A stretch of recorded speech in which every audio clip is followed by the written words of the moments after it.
Welcome to the video. This video today is about the Suburban.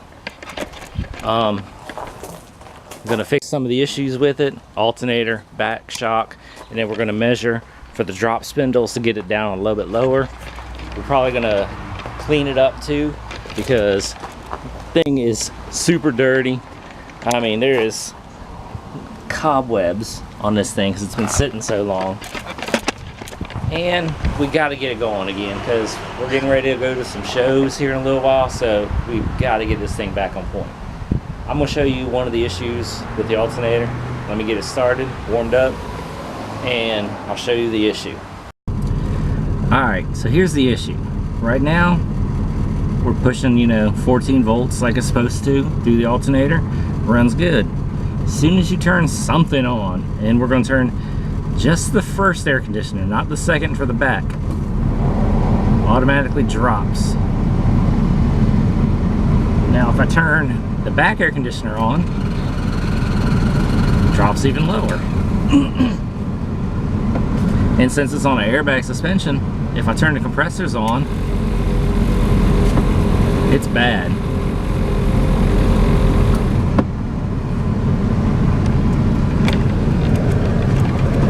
So basically, this alternator cannot keep up with the truck. Even just truck running and the air conditioner. After a little while, batteries go dead. And this is a dual battery setup. We're talking about, $400 some odd for the new batteries. So we're gonna put a bigger alternator in it. We jumping from a, I don't remember what the heck it is, like a 58, 62 amp alternator to a 108 amp alternator. Let's go open the box and see what it looks like. Alright.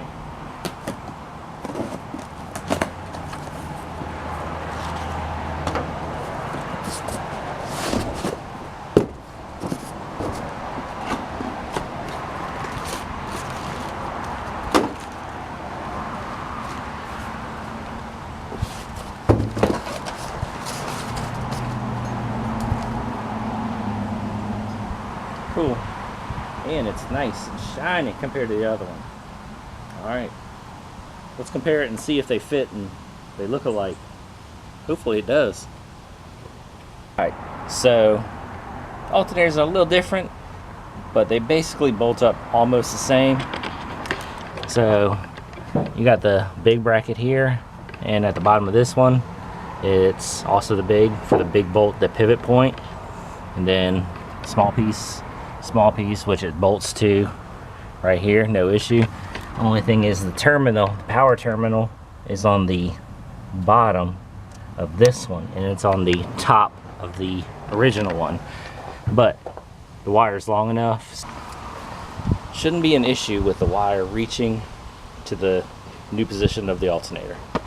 So, alright, first disconnect the battery so we don't get our shock taking that part off the back.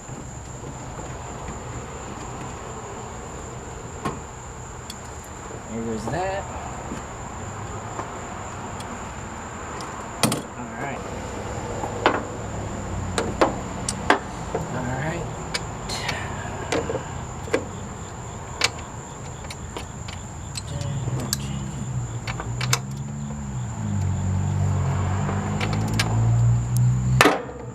Hold up. Alright, now that we got the right sockets and all, because, this is back when they used American on American vehicles.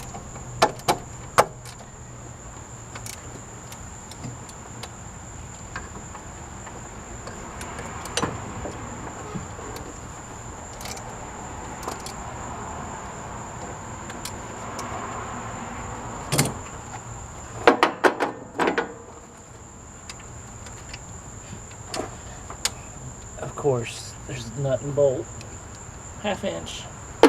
So, got them out, got the bolts out. Here's the bottom bolt, super long, top bolt. Here's the old one, here's the new one. Just need to put this bracket onto this one, which will go, should go from here to here. Should. Let's go ahead and get that switched over.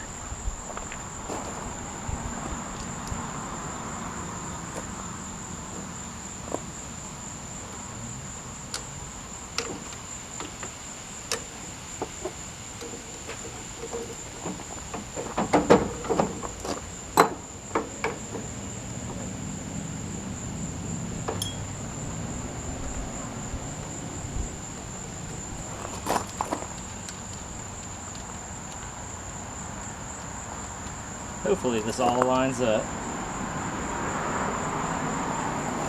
Ah, it doesn't!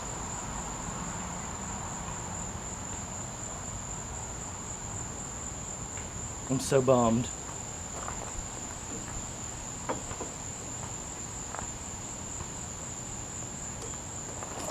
Alright, so fabrication is involved.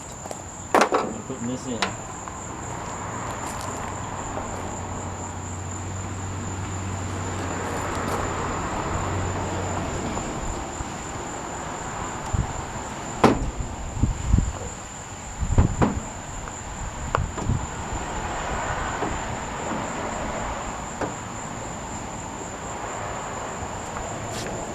Yeah, I don't know if you'll be able to tell. New one, old one. It's probably about 1/4 of an inch thicker.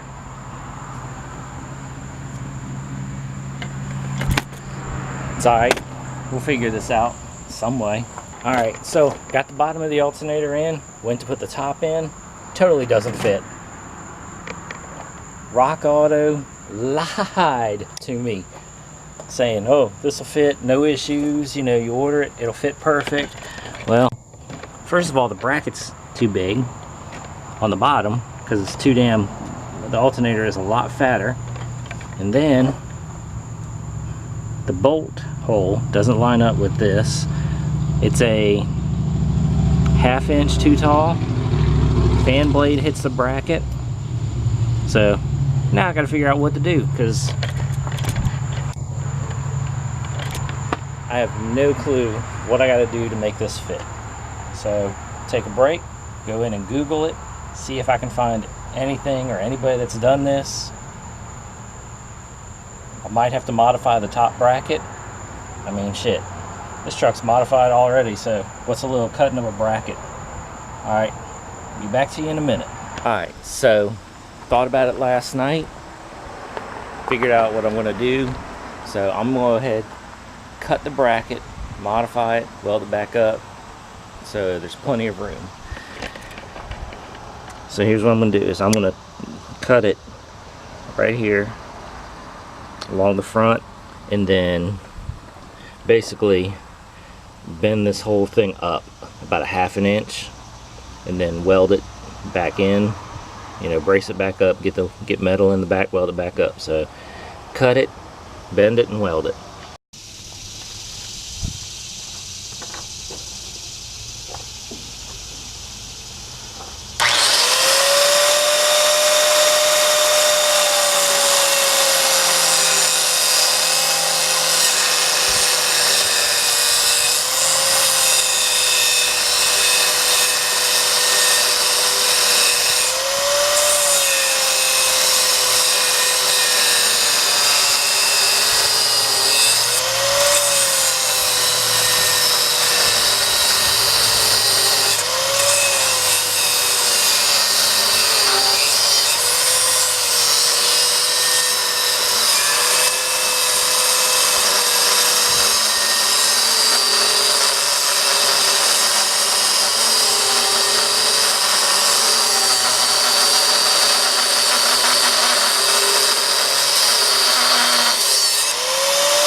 Alright, got it cut.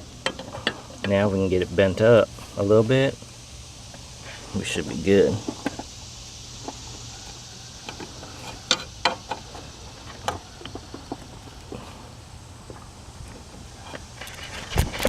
Need some more cutting. Let's get on that.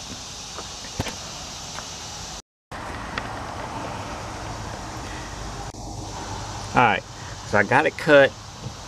Got it there. It's not tightened down yet.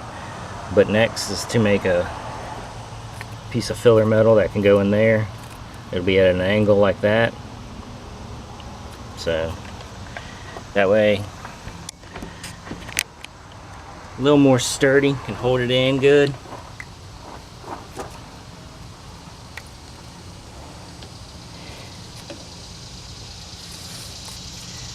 We'll probably make it about like that.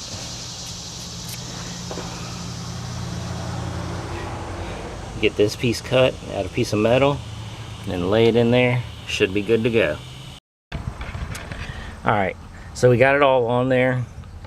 It's not still 100% tight, just kind of a little bit. So I started it up just to make sure the belt ran true. All that, it's good. Now, time to tack this in. Get it going. And then we should be done with the alternator.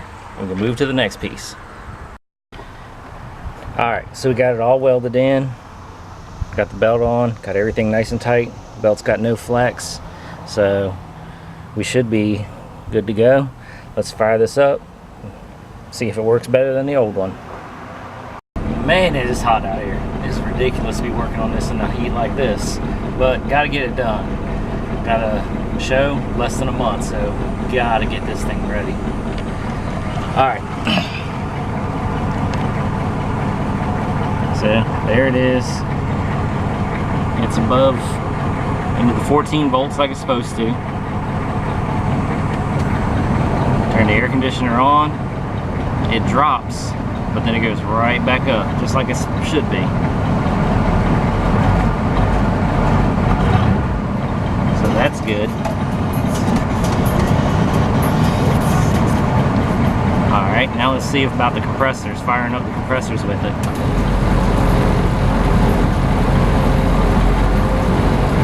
So it drops, but it don't drop as much. Turn the air compressors off, or I mean turn the air conditioner off. It's right up like it's supposed to. So it still drops, but I mean I'm pulling a lot with dual fire compressors, all that. But it's a lot better than what it was, because you run air conditioner and the compressors and it was dropping down to like 8-9 volts. Now it's like maybe down to 12. A lot better.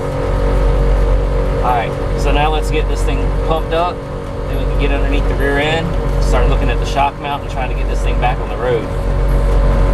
Alright, so here's the shock bracket right here that I managed to save from the middle of the road from the other shock. Alright, so gotta get it up, get it welded onto here, get it back, get the shock mounted in, and we'll be good to go.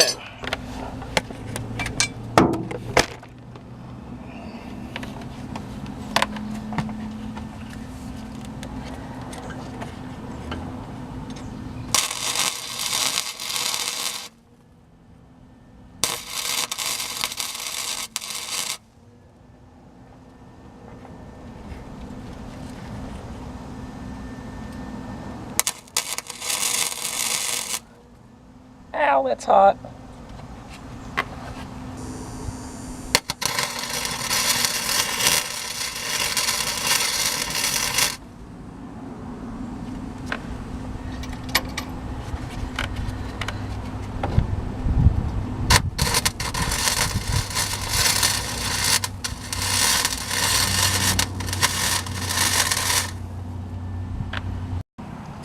Alright, it's all on, back on. I noticed when the shock broke, it came back and hit right here and messed up a wire. So I had to redo that wire. I want to completely yank the wiring from front to back on this thing for the lights, because it was messed up. I mean, this thing's, was this thing like 30 some years old, so there's some of the wiring's a little messed up. I got a whole new wire set up in the shed. One day just need to get underneath here and yank it all out and redo the braking system wiring from front to back because it's messed up, and now it's patched in 2 spots right here because of the shock. That's alright. Let's get the tire back on, then we'll cycle it a few times, then we're going to take the front tire off so we can measure for our drop spindles.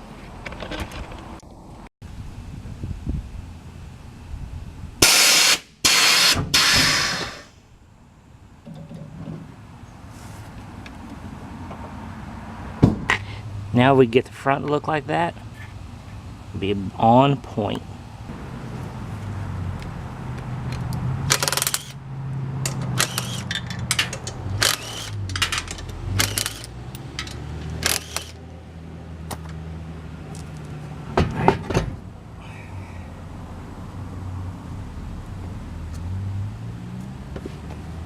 Now, it's kind of weird. The first time I've ever seen it like this, usually it's measuring the diameter of the rod inside there to tell what size spindle you need. But for this, it's actually measuring the brakes. And mine are 1.25 inches, probably. They're a little worn, so I'm probably like 1.25 inches. So get online. Get online and order the spindle that matches up with 1.25 inch brake drum thickness. So we're gonna go inside in a minute after we get this thing put back together, order the drop spindles.